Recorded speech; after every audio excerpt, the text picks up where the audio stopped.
Okay, Cameron Crowe and Nathan Hunter here. We will be talking about Nathan's background, what it was like in Coal Valley, what he's up to now, and how he reflects on it.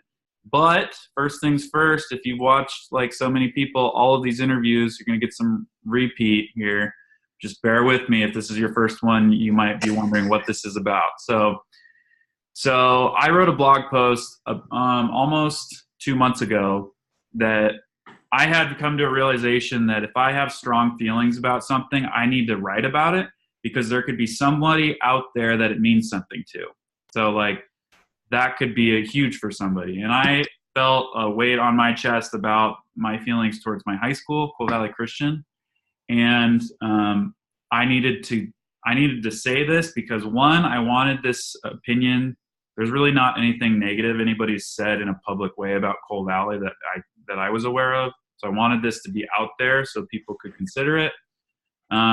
Two, I wanted, if anybody felt the same way as me, that they would know they're not alone. And then three, if Coal Valley, I was not optimistic at the time, Coal Valley wanted to change and improve, then they would have this account and maybe could use it.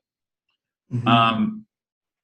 It erupted. I posted it, and I was basically for days and days and days fielding like messages from like 50, 60 people at a time on my phone. People supporting me, people,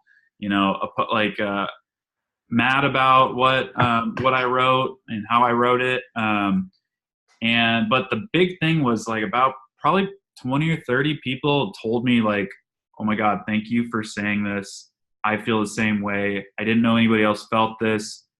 It's like, here's my story. And I realized, wow, I can't just be the one person all these people can talk to. So I made a closed Facebook group so I could keep out the haters and people could talk and say their piece without needing to like defend themselves or debate, the vocal supporters of Coal Valley. And there are 140 people in the support group now, which is mind-blowing to me. And we've probably got somewhere on the order of, 40 or 50 people wrote their extremely personal stories in there. And that led us to think, wow, this is way bigger than anyone realized. There are like patterns of major issues. And it's great for us to get this off our chest, but there are probably kids going through this right now. So we need to make it better and prevent these types of things from happening or make them happen less often. And so this became kind of a movement, and it's called Coal Valley Speaks. And we've got a website here where kind of all the public content that the movement is kind of generating goes. All the support group stuff is private, but if anybody is willing to kind of say it for everybody, then those interviews go down here. And there's more coming all the time. And we actually came together, and beyond kind of doing interviews, we wanted to have a statement that we sent to Coal Valley. And like, here's the themes, here's the stories, here's what we think's wrong with these issues, and here's what we recommend doing to solve them. We called it the joint statement. And it is thorough. It takes about 45 minutes to read.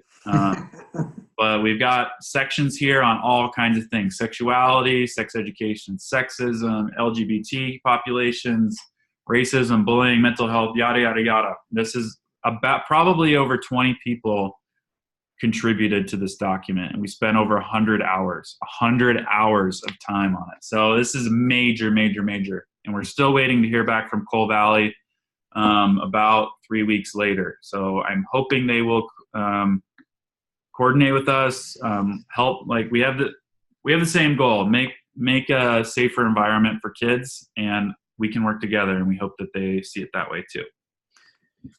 That's the context. So first things first, Nathan, what went through your mind when you saw some of this stuff for the first time? What did you see for the first thing, and what did it make you think?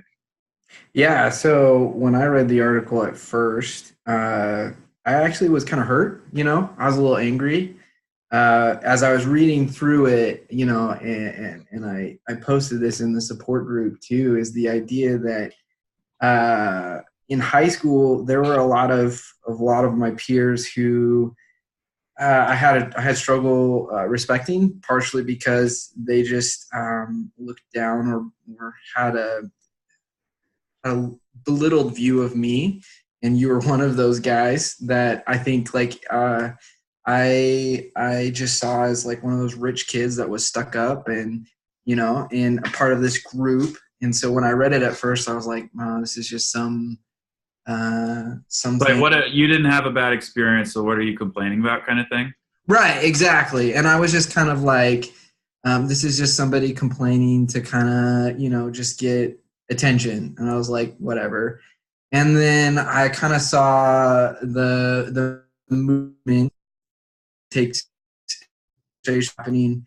And at first I was a little upset because people, when people are hurt and they're starting to express and come out with their emotions, hurt people. And there were some things that weren't said that I was like, oh. But then I saw the conversation start to develop in let's move to a healthy spot where Coal Valley and us can reconcile some of these real harms or continued harms that happen. And then too, you did that interview with Chris Balson where you kind of owned up and said, yeah, I'm sorry for things that I did. And I saw a change in the conversation that said, I was a part of this. And it kind of opened my eyes to say like, okay, this is not just some, something that somebody wants to complain. They're actually seeking movement towards a healthy resolution. Right. So, and that's kind of, it's been a journey for me as well. Yeah. To get to this place. So I don't want to make it oversimplify it as like, pro Coal Valley people and, anti Coal Valley people. It's not that simple, but when you first read it, would you have considered yourself a pro Coal Valley person? Like if you. Yeah, so that's a tough one for me. Well, so part of our history, my family's history there, there's 6 of us total. And when I graduated from Cole, I had a fairly good experience overall. And I would have left saying, oh yeah, but all of, from my siblings' experiences after me, and even to some of the current experiences, I would be leery of Cole. And so, because I think that there are some trends that have happened that I don't think are healthy. But when I read it, I was in the middle. I still am. I think Christian education as a whole has its strengths and its weaknesses, just like any other institution. But I wasn't pro or against. I'd say I was in that 60 percentile of people kind of like, Yeah. So maybe now's a good time to kind of, go back and give me the high level overview of, when did you start at Cole? How did, you graduated from there, but any kind of notable events like during that, and then kind of, and then maybe that leads into what you did afterwards. And I know you're an ordained minister now, so maybe you can explain kind of how you got from end of Cole to where you are now, and if anything's views have shifted. Yeah, so I started Cole in 7th grade. It was actually my second year of 7th grade because I failed the first year at Meridian Middle.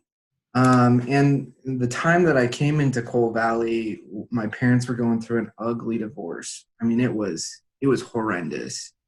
And my mom was about to get remarried, and I was the oldest of 4 siblings. Now I was going to get 2 stepsisters, and my mom said I had to go to Cole. It was one of those things where it was like, you're going here because the education is better. And I resisted it at first, but then it kind of grew on me. But when I got there, I really struggled with the environment because it was hard to feel accepted in there, because I feel like when I got there, there was already a judgment on who I was.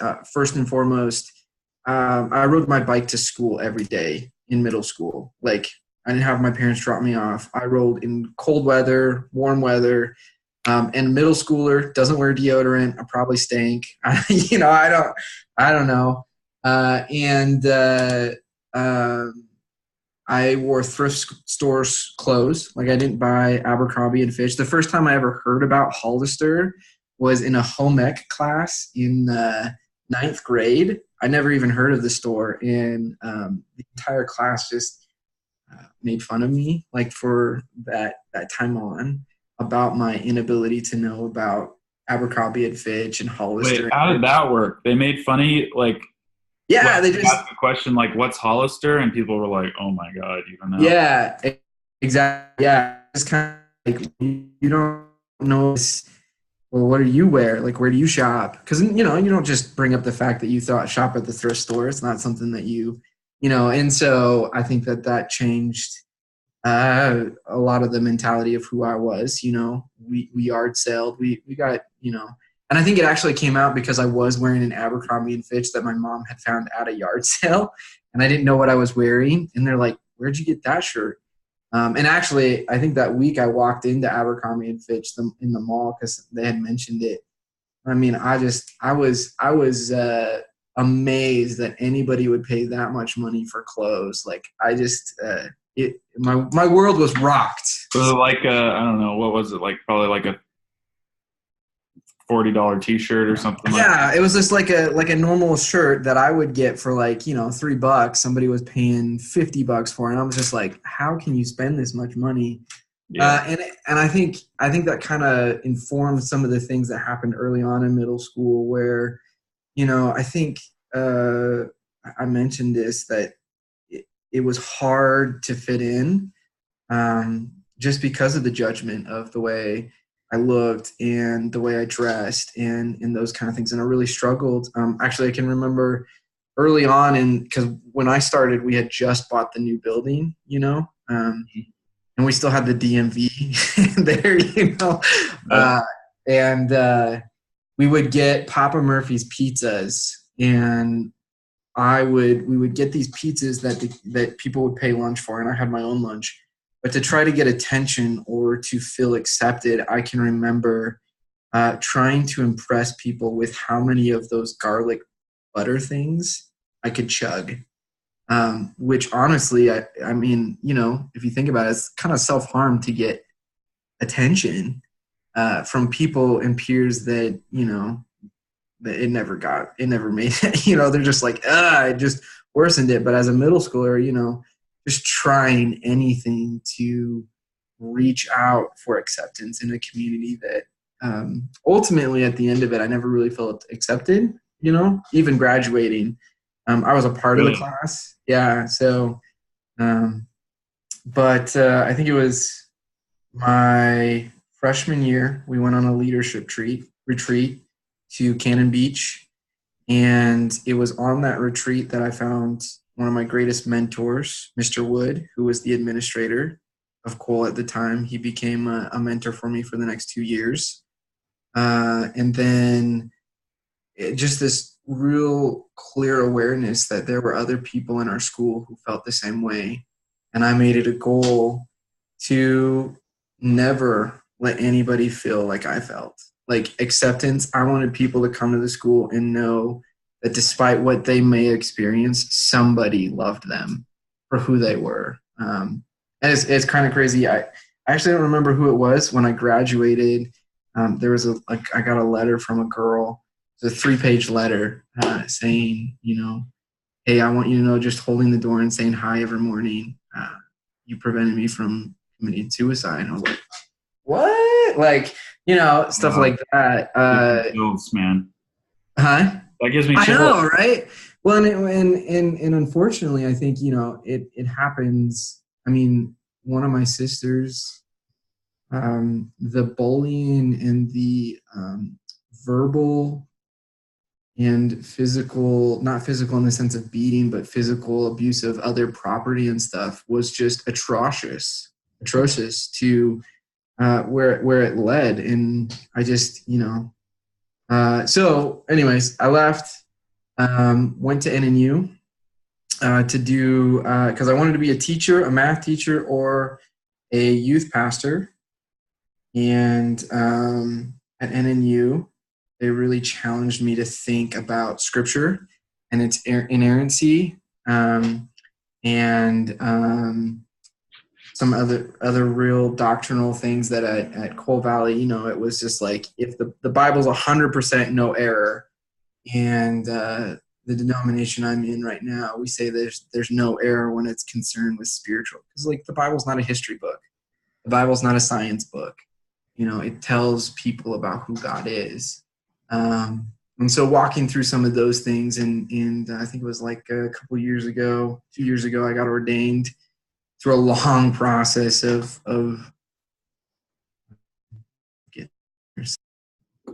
also a full-time special ed math teacher now, so which has kind of been fun to walk with people and give them that. I think that answered all your questions. There's a lot in there. Yeah, there's a lot in there. And I think one of the ones that I want to ask first, and I've got to plug in my laptop's not plugged in. I'm going to lose that in a second. No worries.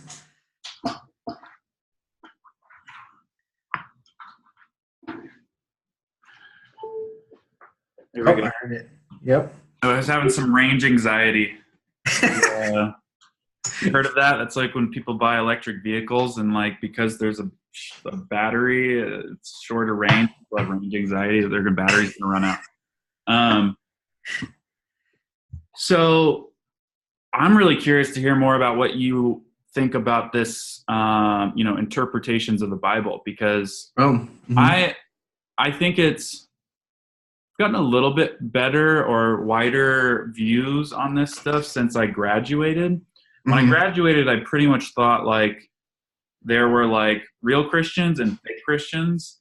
And basically, I mean, I mostly assumed that like, most folks more or less thought what Cole Valley did. And then like over time, I realized like there's a lot of diversity of thought within Christianity, and like these denominations have can be totally different on a whole range of things. So I had actually assumed that NNU was more or less like doctrinally, or the way they would interpret the Bible would be like more or less the same as Cole Valley.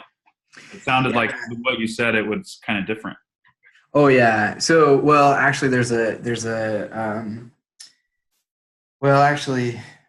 lot of history that goes into that too. And I don't know if I necessarily should get into it, but there's a high points or something. Well, so I think a couple of years ago, actually, NNU faced a traumatic situation where a religious professor was let go, not under great circumstances, and because of his theological views. Well, NNU wouldn't say that, but there's all of this. It's a messy thing. And he just came out with a book set that's titled "God Can't." And so I think in our tradition in the Nazarene Church, I think one of the things that we hold to is that in the foundations of what we believe in God, there's 16 of them. They're kind of like that God created. But we don't articulate necessarily how. So the how is maybe believe in evolution and still be Christian. Oh yeah, we have, and the thing about it is that, and we call it theistic evolutionists. In the idea that God used the process of evolution to create the world, and in some sense, that shows this idea that God gives humanity free will to make choices, and in our free will, we grow, or we natural selection. Some of our free choices cause natural things to happen, and so I think there's a lot of great conclusions that evolution even does that go to explain God and His love and His interaction with creation, or His willing his willing, how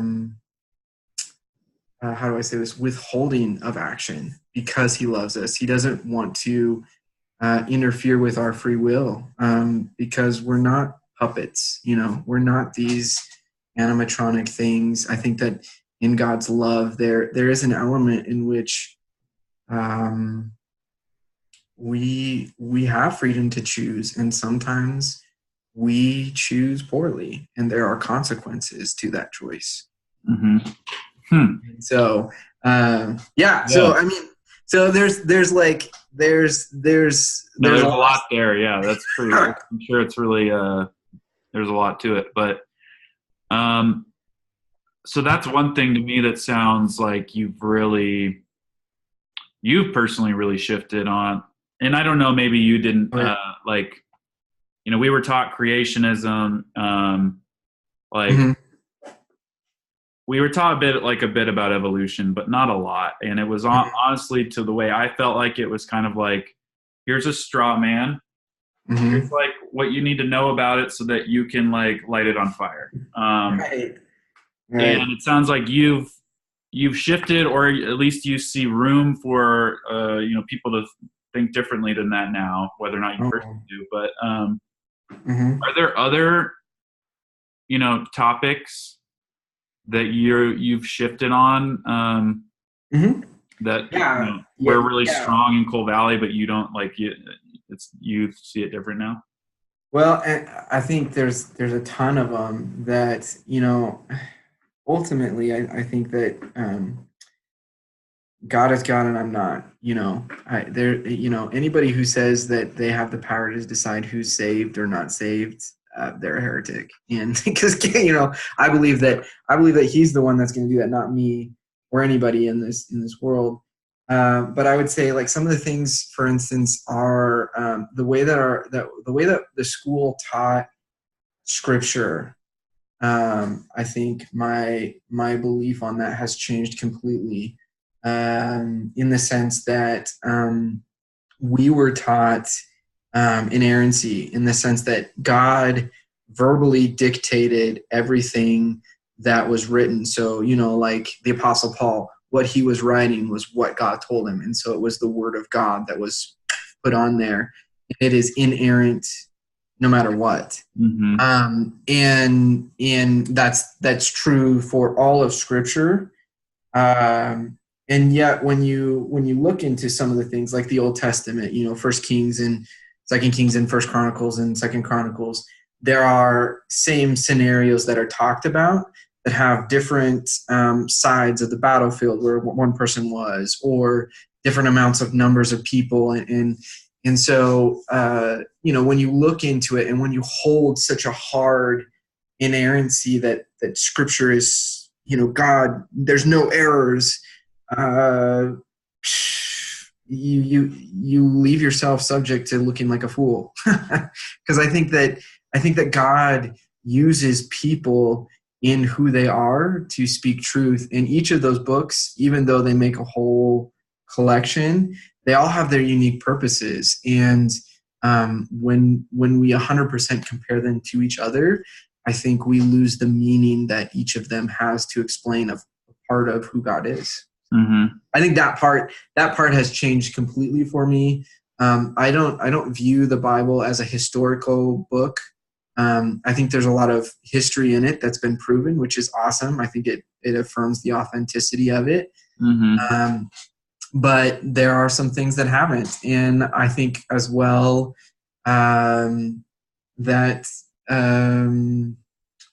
the other thing too is how we interpret the Bible. I think a lot of people misuse Scripture, and they use it out of context like crazy, and it drives me up the wall to explain certain things. And along those lines, do you feel like there are any things that are kind of misinterpreted by, like, that you remember about Coal Valley that you view as particularly harmful to kids' development? In reflecting in this conversation, I think that I don't think that there was necessarily anything that like stuck out to me of our interpret, like, because there's just so much, you know. I do think that, like I said earlier, I firmly believe that there is a sense in Coal Valley that the prosperity gospel is preached, and I don't agree with that, in the sense that if you do good, good things will happen to you in abundance, um, and that God will find favor in you, and that those who are or who have are better off because they're more in God's favor. And Mhm. I adamantly disagree with that. And I think in That like kind of reinforces the elitist thing. exactly, and I think whether it's meant to or not meant to, I think that and that's I think the distinguish. I was talking with my one of my friends that graduated from Cole, Chris Paulson, about this the other night, and he asked the question is like, where do you feel like that came from? What different and school? They have people who think they're better, you know, or you know, other situations like this. And I think for me, because I went to Meridian Middle School, I actually went to 11 schools before I came to Coal Valley. And so I think the big difference is that in the other schools, you know, you had your cliques that naturally formed and they were accepted in there. In Coal Valley, it was like the culture of everything that was done is that they they intentionally raised up people who were better than, and that was the accepted, and everybody else kind of fell through the cracks. You know, it was kind of like, you know, it wasn't just this group felt like they were better, it was that the school promoted this group to be It was better. like they were like privilege promoting. So like the better Right, off you are, the better they wanna, the more they wanna put you in reward front you. of things, yeah, Like they more want and you. more in equal. Right, right. And so it was just like, and I think I was an exception. Well, no, let me rephrase this. I think I was a poster child. If if I want to be honest, I think What? that, Tell me how so. well, I think like, you know, um I didn't grow up. I mean, I grew up in a Christian family, but we came to Cole under really negative circumstances, and there was a lot of things that happened. And I think that, um, you know, the story at Cole too is there's a couple teachers that really saved my life. Like before Cole, my seventh grade year, I was ready to commit suicide. I have this scar on my arm where I was ready to go, and it was the day Really? before. Can you still see it? Yeah, it's right. I put the knife deep in right Oh there. man. So it was like, you know, I was sitting there, and I can remember a teacher, for the very first time in a long time, a teacher just said, Nathan, um, I'm so glad you're here, you know, and nobody had said that to me in almost 3 years, you know, Wow. midst of this divorce and all of this ugliness and stuff. And so, and it was that day that I was like sitting there ready to go, and that teacher's word just came into me, and I just was like, you know what, I am wanted, you know. And so and there's like, you know, and I have to say, like, there are teachers at Cole, and there are things at Cole that truly saved my life, in the sense that they're just building me up as a person when the world around me was falling apart. And I know that wasn't the case for everybody, um, and it's unfortunate, but for me there were a couple teachers who really, you know, just saw that. But the book, back to the poster child thing, I think Yeah. in the midst of that, um, I wasn't academically sound. When I graduated, I, for the very first time, got a 3.0 GPA in my entire career.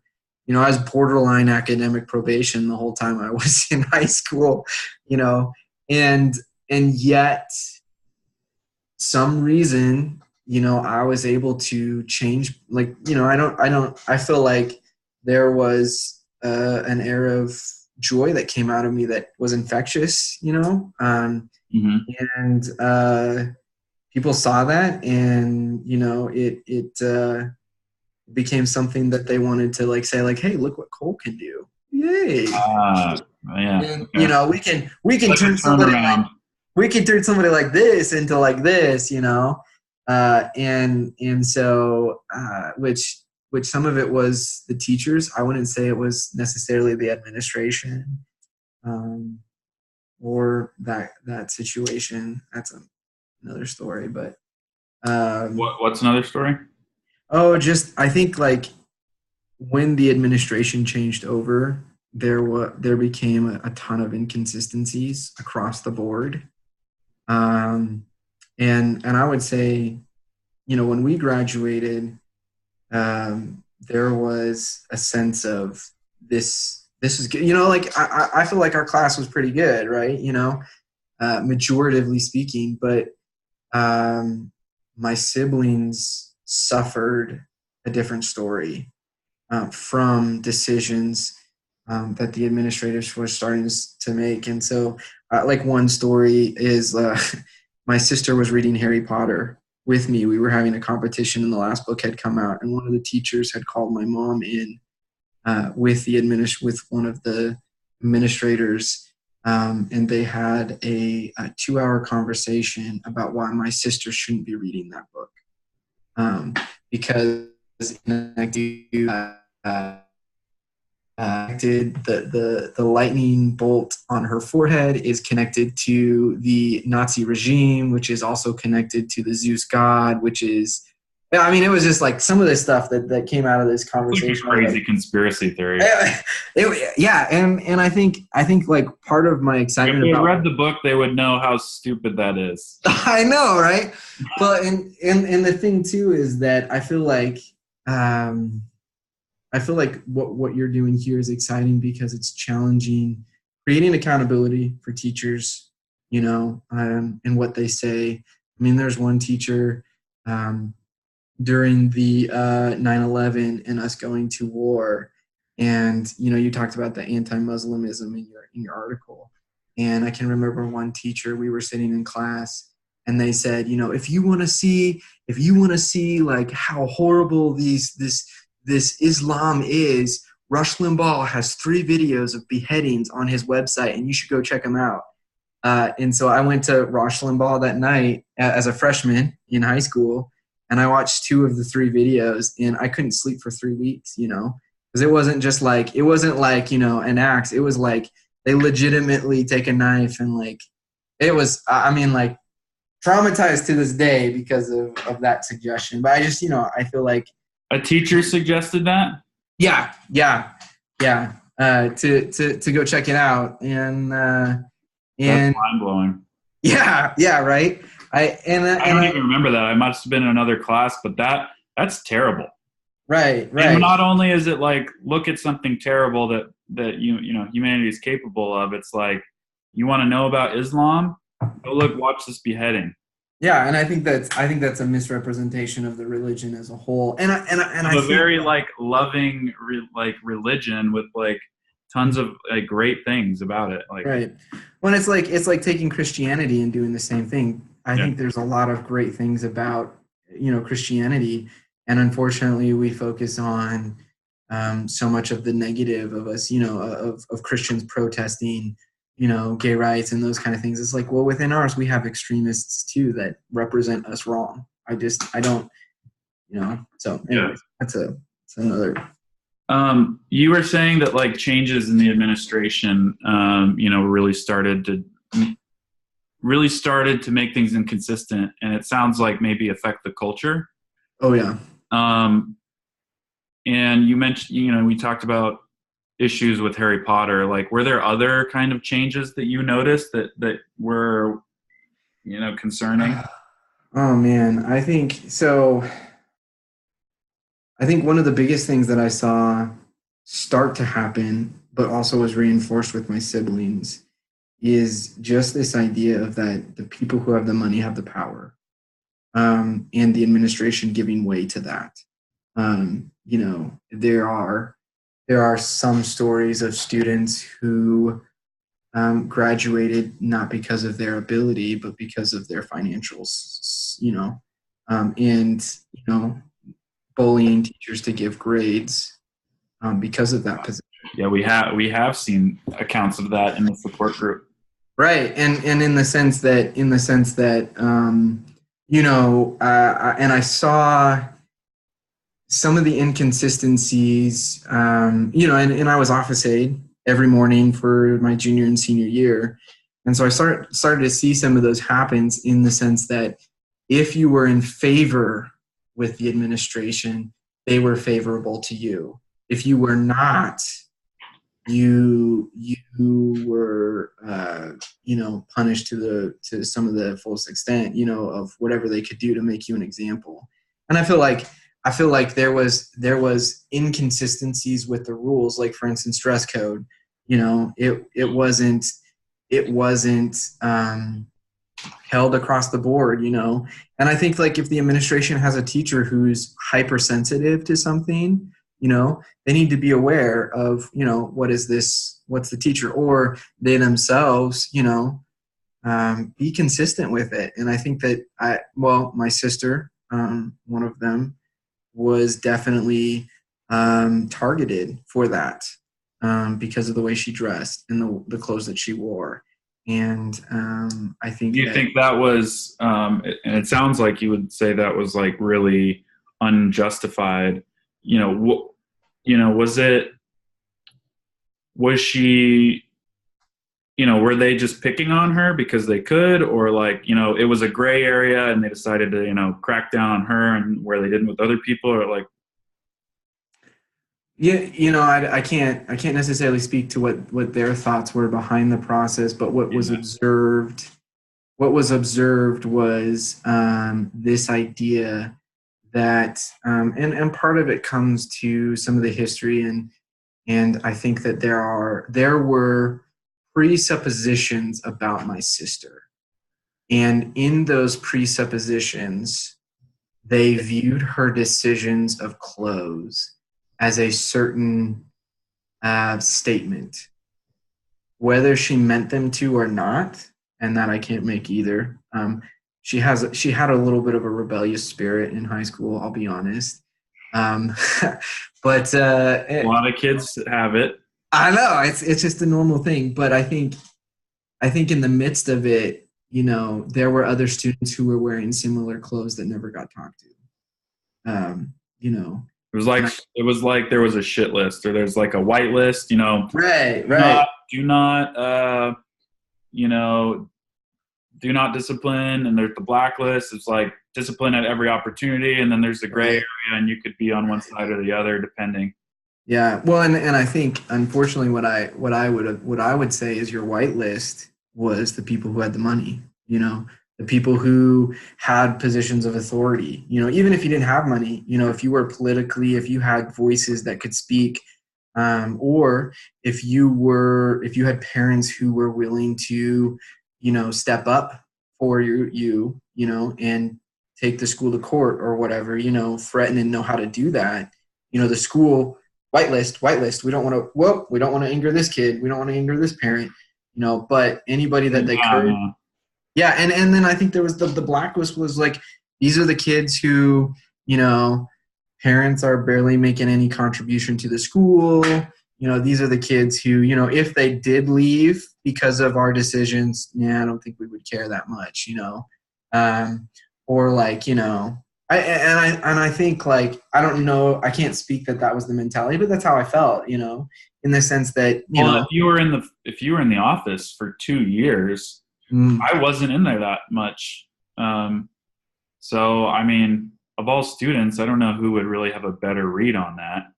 Yeah, well, and I think it was, like you said, a culture change, in the sense that, and I don't want to make assumptions either, but in the midst of that administration change, we built a gym.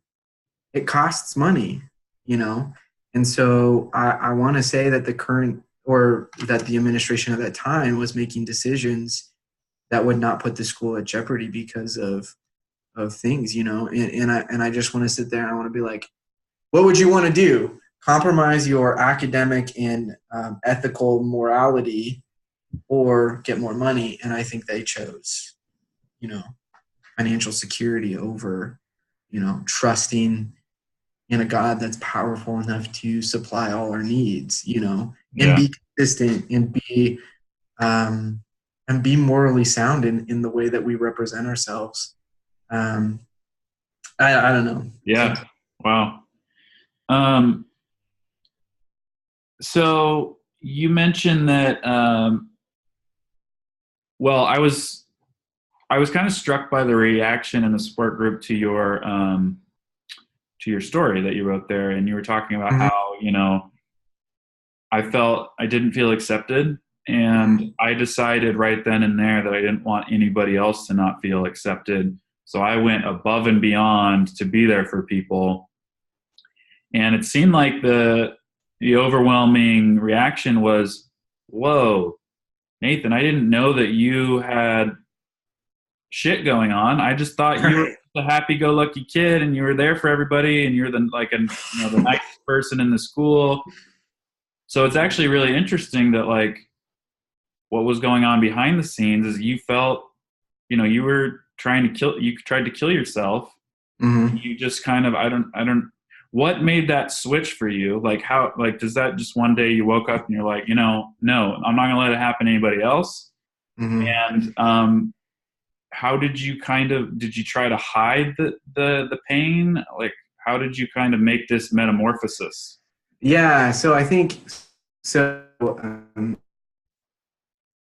Partly happened when we were on that leadership retreat. Actually, so this part of the story that goes with this is we were sitting there and I was, because it's a leadership where all of these schools, it wasn't just our school. So as a guy, I was checking out a girl across the way, just, and the speaker yelled, the guy who was talking, yelled this thing, rejoice in your sufferings.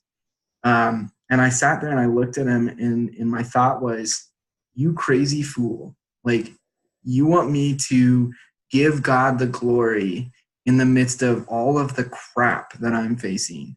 Like, you want me, who has to go home constantly and hear yelling and fighting and be a parent to my siblings. And I mean, like, there was this, the list of things that were going on in my life at that time just were overwhelming. And I just sat there and I was like, you're dumb. And then he continued in the verse, because that comes from Romans chapter 5, verse 3. And it says, give glory to God in the midst of your sufferings, because suffering produces perseverance, perseverance, character, and character, hope. And I looked at that and I said, okay, let's think about this, because I'm I'm a math guy. And I said, okay, so I'm in the midst of suffering. I've persevered to this place where now the school has recognized I have a character of leadership. Oh, interesting. So my character has changed somehow to where I'm starting to get leadership, whatever. I didn't understand that. But I was like, okay, so, my character is changing. And in the midst of this, God is doing something. And, and I think that gave me hope that whatever crap was going to come, my way, it was going to, like, if I chose to turn it around, it was going to be used to build me up.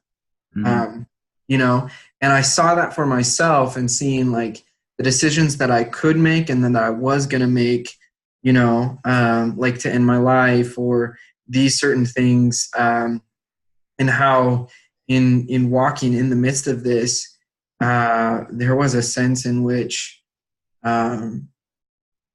in my trusting, a character was built to influence others. And that gave me hope for whatever crap was going to come my way, and to be able to give that to other people. And I just said, you know what? I want people to recognize that even in the midst of their darkest, horrible situation here at Cole, and I mean, like, there's little things and there's big things that happen, but I want people to know without a doubt that even in the midst of that, there's hope. Life is worth living. And so I think in that time too, that's where I can remember sitting on the beach, and Mr. Wood, the administrator at that time, came up and he sat next to me and started mentoring me. I think through his wisdom and his ability just to care for me through some of the crazy stuff I was going on, I think that he helped as well, kind of influence me to a place where I was better helped. So Yeah. Wow. Um, so one other thing, so I was curious, like, there's problems. Mm-hmm. There were problems, and, there appear to continue to be problems. What Mhm. changes would you like to see at Coal Valley? Oh man, what changes would I like at Coal Valley? One, I man, there's a lot. I think one of the things that I would like them to do is take God seriously. In the sense that um, He doesn't just work in the midst of money; He works in the midst of hardship, and that hardship and crap happen in reality, and that there's more to just praying and more to just seeking His wisdom, and um, that God walks with us through these things together. And I think just allowing a space, because here's my biggest problem right now with Cole is I think that, and I would say this is Christian universities and schools as a whole, is that I don't think that they allow space for people who are hurting, who are struggling, who are in maybe just have effect one of Can you my say it again? I think we had a connection issue for a second. yeah, where did I get cut off? Sorry. You said they don't allow space for something. Yeah, they don't allow space for um I think just the the real life things that happen to be discussed. Like for instance, I think sex is a topic that we really need to be talking about, not just in the sense of that it happens, but what goes on in between it. Because I think one of the here's another thing that changed my idea is that I think in school there was this hyper idea that being a virgin and waiting till you're married to have sex is going to be amazing. It's the best thing ever. And the reality is that when you do have sex for the very first time, it's messy. It's not pretty. I mean, like, it's not necessarily the most enjoyable thing, right? But we don't talk about that. We don't talk Drink about to that. we don't talk about the reality that it is. And I think what happens is that and this is just one example, is that in the midst of a healthy sex life, when we don't openly allow people to say that it's going to be messy, and we allow that conversation to come in, I think that guilt takes place. And we get to a place, especially as Christians, where we're just like, oh my gosh, my first time having sex was horrible. Did I not do it right? Am I not good enough? Did not God not find pleasure in me? And I think that's just one scenario of a multitude of issues that we just don't We rationally. expect perfection. Right. We expect this. We expect this. And when reality, it's not that way. And so I think really dealing with this situation, or sex, and I think too, talking about different points of view with people who hold those points of view. I think that was one of my biggest learning points, is like, why would you have somebody who doesn't believe in Muslim religion or Islam teach on Islam?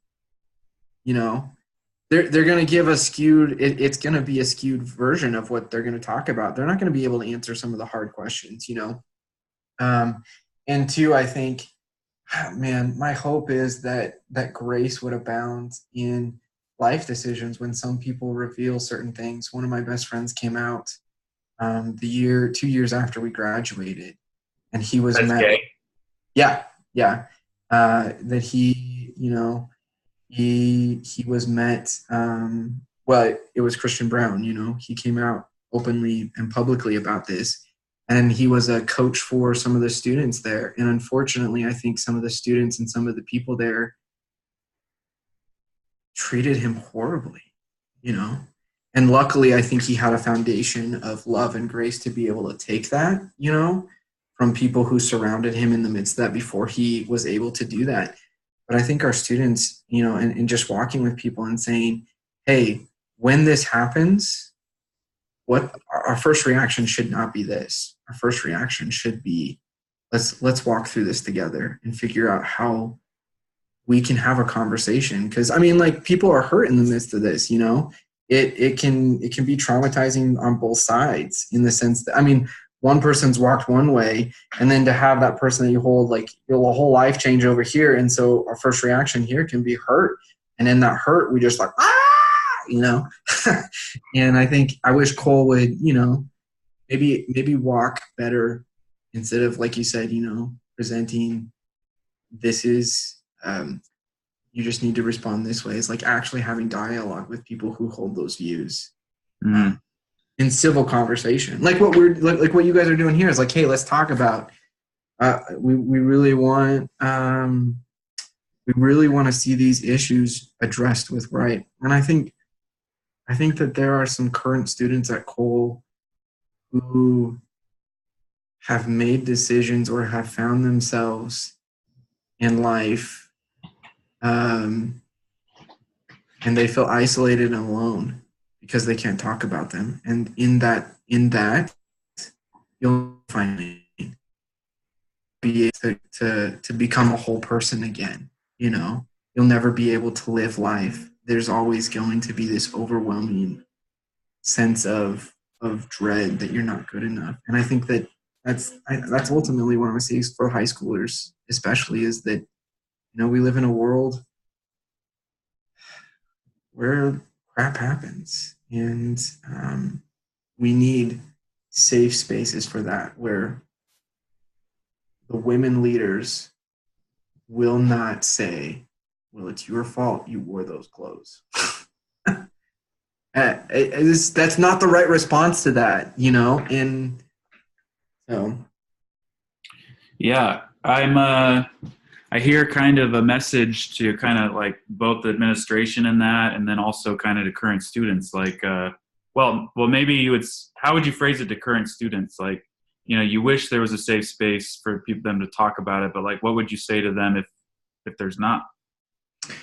You know, I some of that's hard, because I think sometimes there isn't a place where you can go. I mean, obviously, you know, the support group's there. I would say, you know, you could come to that, and you know, there are people who have been where you're at. And the beautiful thing about a community is we don't always have to agree on the solution, but we want to walk together. And, you know, I'm here, you're here, people are here that that want to listen and walk with you. And I'll tell you, for myself at least, there isn't anything that you could tell me that would surprise me.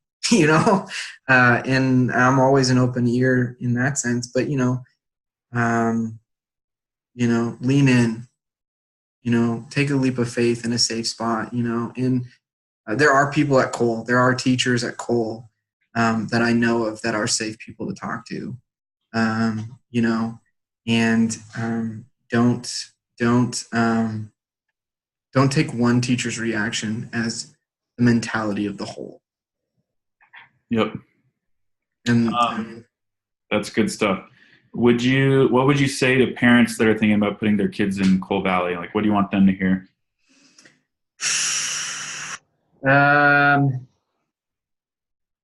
I would say, you know, be involved, know what's going on, in the sense that you can advocate for your child or for the decisions that the school makes, for the betterment of the whole. I think there are some parents who advocate too strongly for their own objectives, you know, and I think that negatively impacts the student body. But for your student, you know, ask them about what's going on. And I, you know, as a parent of 2 kids now, I want my kids to come to me with issues. I want them to come. But if you're going to go to Cole, you know, realize too that, especially when it comes to religion, like you mentioned earlier, even within the Christian faith, there are so many different views on how things are taught. And Cole teaches out of one thing, but many of the teachers don't always believe in that stuff, and they will say, you know, certain things. And so, just be on the lookout for some of that stuff. Be engaged in especially the religious conversations that happen. Mm-hmm. And the cool thing is now Cole is posting their chapels online. Yeah, I noticed that too. And I would say, parents, be vigilant in that. Know what's being taught at the pulpit, because I think there's a lot of misrepresentation that happens there sometimes, and just, have conversations with your kids about, hey, I was watching this. What do you think of this? And allow your kids to, because I think sometimes too, that mentality of safety. Well, if Cole believes this, then my parents must believe this, so I can't talk to them about it. And I would say, you start there, and then if you don't feel like your student's going to come talk to you about certain things, maybe think something else. I don't know. Yeah, that's good.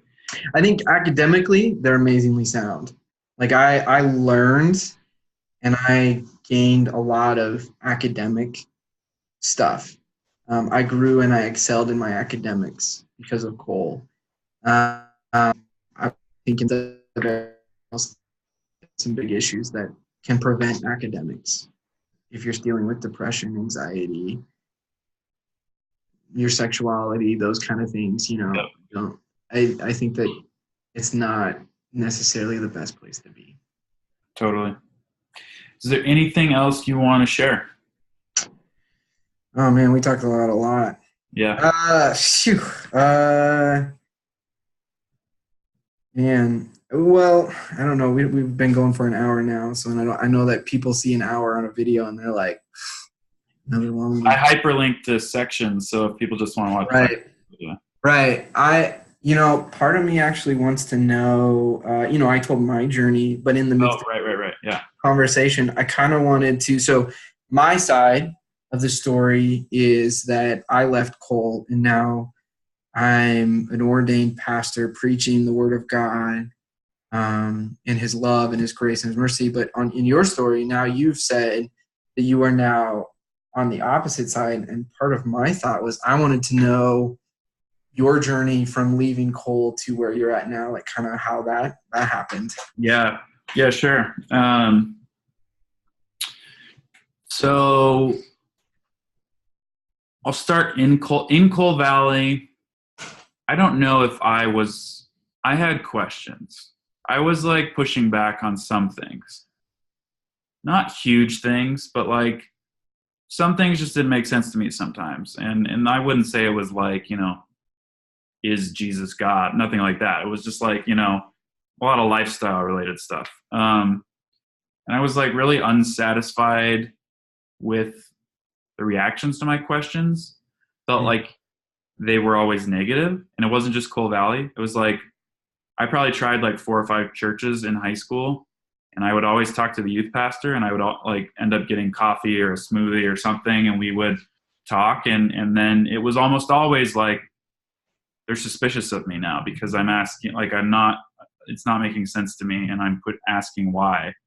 And that didn't really sit well with me, but like my faith wasn't in jeopardy at the time. So I kind of just was like, okay, well, didn't like that. But anyways, moving on. And I graduated, and I was, very happy with my Cole Valley experience. Everything went pretty much great.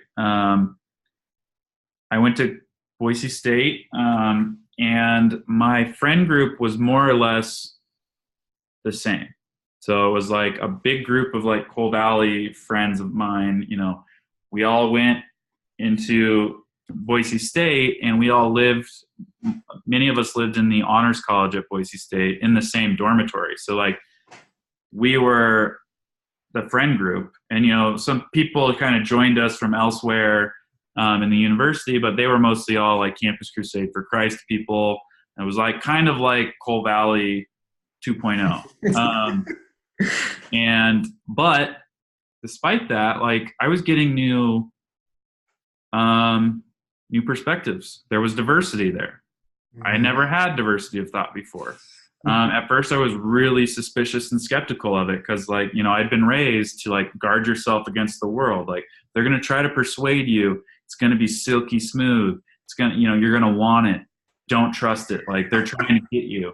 You know, the devil wants to drag you down. And I was like, well, this isn't, you know, I'm ready for this. You know, I've been trained on this for 13 years. So I really, like, kept everybody at arm's length, and, like, I would listen and debate, but I was always looking for my chance to rebut. Like, I was always trying to, like, win the debate. I wasn't really listening. I wasn't really trying to, like, empathize and understand them and, like, think about, like, well, is what they said actually true? Or is that aspect of that true? Maybe it is. Maybe I'm messed, like, maybe my view isn't right. And I didn't really arrive at any of that for 2 years, actually. So a year and a half into Boise State, I studied abroad in Norway with my best friend. And we were in this big international program in a Norwegian university, and all of our friends were from all over: Latvia, Netherlands, Germany, France, Spain, everywhere. And we were, I think, the only very religious people. If anybody identified with religion at all, it was, like, culturally. Like, they were basically all secular. And this is, you know, kind of indicative of European youth. Like, there's very few, I think, like, believers there in the same sense of, like, Coal Valley believers in the United States. But I was the freak. I was like you know, I went from the majority in this bubble where everybody thought the same thing to, like, I was in a zoo and I was that person, and nobody thought what I thought. And they were like, why do you believe that? They weren't mean about it at all. And this kind of showed me, like, I saw more grace from, like, non-believers than I ever saw from Christians at Coal Valley with differences. They were just like, oh, that's interesting. Like, tell me more about that. You actually believe that. And they weren't just like, you know, screw you, you're asshole, like, whatever. Like, and I don't know, it kind of stuck with me. And, like, I made friends with them, and, like, I'd never really had non-Christian friends leading up to that point. And we were really close. And I came back to Boise State, and things were different. And I, like, was more questioning now. And I was starting to really question the foundations. Mm-hmm. And I realized that I had never really had a personal connection with God like that was preached. And, like, I had never actually, like, felt God. Like, I had felt love and joy and grace and mercy from people. And I think at the time I thought, yeah, that's God. And then I, like, was looking back and I was like, was that really? Or was that just, like, kind of coincident? Like, that's basically, like, all the Christians wanted to attribute all those good things that people did to God. And so anyways, this thing's kind of cycling. And it was basically my full-time job to, like, think about this and figure out what my religious views were for probably a year straight. I was journaling, like, I was writing, like, 5 pages a day for, like, a year. Journaling, like, just trying to think about this and write. And, like, I was so confused, and I was, but as I was doing more and more questioning, I didn't feel like it was safe to do that questioning in Christianity because it wasn't okay. It was, like, tolerated at best. And so I started feeling more safe in secular environments. I started going to a Unitarian Universalist church, which felt so good. I actually, for the first time, experienced, like, an unburdening there. Like, I was singing hymns in Unitarian Universalist church. I just started bawling my eyes out of nowhere. And I'm not, like, an emotional, I've gotten more emotional, but, like, I was not an emotional person. And I was like, what the hell's going on? And I realized I had so much pent up stuff, and I was so unhealthy, and I was, like, so yearning for a place where it was okay to just, like, be honest with yourself and think things through. And that felt so damn good. And so I kind of was going to services at Unitarian churches in different places for probably 2 or 3 years, and I was taking I was wrapping up time at Boise State, and it just kind of dawned on me one day. I was like, you don't believe there's a God, I'm pretty sure. Like, you, of all the evidence that you've seen and of all the like experimentation you've done and all the like experiences and data points and, like, I just realized I would never be able to know like factually. Like, I don't think there's proof one way or another. So you have to have faith one way or another. So, and I want to have faith based on evidence. Like, if I'm going to if I have to draw a position without having enough evidence, I want to go towards the one that makes the most sense to me. And to me, it was like, I don't know, like on paper, which one's better. So I'll go with my personal experiences and what I've felt and seen and whatever. And to me, that was just, there's nothing. And that we're just people. We are like, and I kind of became a materialist. And that's kind of how it happened. And I'm not, some people are like, oh, I'm so sad you're an atheist. Like, Coal Valley made you an atheist. And I'm like, no, like, I'm not an atheist because of Coal Valley. I think Coal Valley made me really thirsty for critical thinking, and like I was much more drawn to a place where I could explore without conditions because of Coal Valley. But I don't believe there's a God, and I'm mad at Coal Valley, so I'm rejecting him. That's what some people, I think, kind of think about me. And I'm like, no, like it kind of started me like looking over here, and I took some steps down that, and then it just so happened like that made more sense to me than anything else. So that's what I am now. So that's pretty much it. That's good. And so I'm going to ask you the same question then too.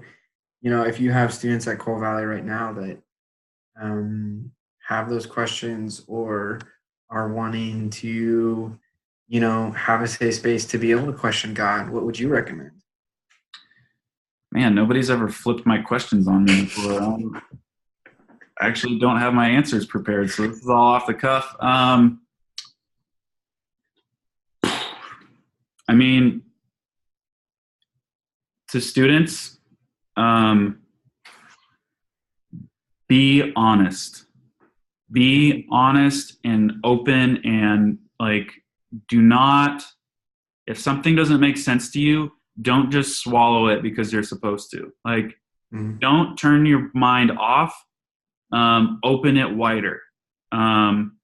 Take in more. Like, if you feel like you're being squished, like, react to that by being like, no, like, I want all, like, if it's true, it will not, like, if something's true, you don't have to worry about convincing yourself. Like if you are trying honestly to find the right thing, it doesn't make it less likely that like the right thing will just kind of be overwhelmed by all these wrong things. Like, you have nothing to fear. If something's true and you are like honest and trying to find the true thing, it's going to keep like bubbling up to the top. And like, so don't be afraid of questioning, like, embrace it. Question as much as you possibly can. And because that gives you humility. That makes you less quick to judge people.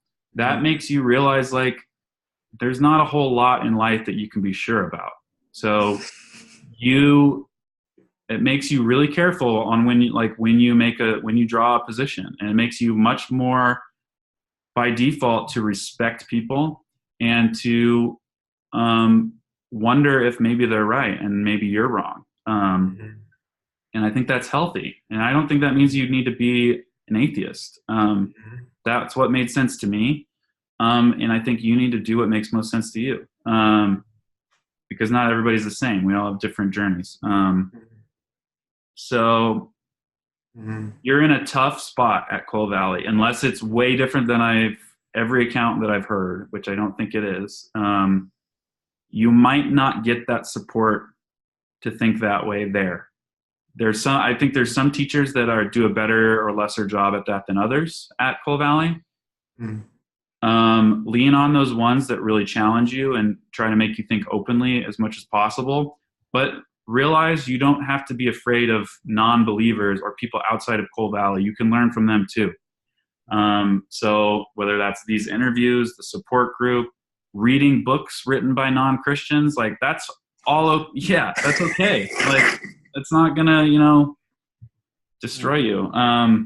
So find a place where it's okay to question, whether that's a big place, a big community, or a small one. I don't know, but like, don't let your mind be closed off. Mm-hmm. Whatever you do, never let that happen. That's good. That's real good. Thanks, man. Thanks for teeing me up on that. I didn't even, Yeah, no, and I think that's the thing about this movement is to let people know, like, guys, let's think about this. Let's get better. Let's grow. And I think there's great potential, and I'm excited about it. So thanks for meeting today. It was good. Yeah, thanks. I really appreciate it, and I think this will be a good one. I think people get a lot out of it. So yeah, it's good. Thanks for stepping out and being brave. It's been fun to watch. I mean, it's been scary, but it's been a while.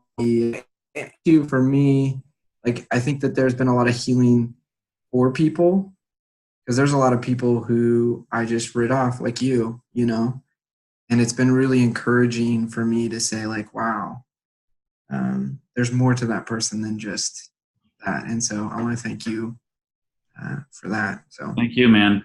Mm-hmm. I really appreciated your point of views. So I think other people will too. Yeah. Thanks, man. Yeah. Talk more soon. Have a good one. Bye. Bye.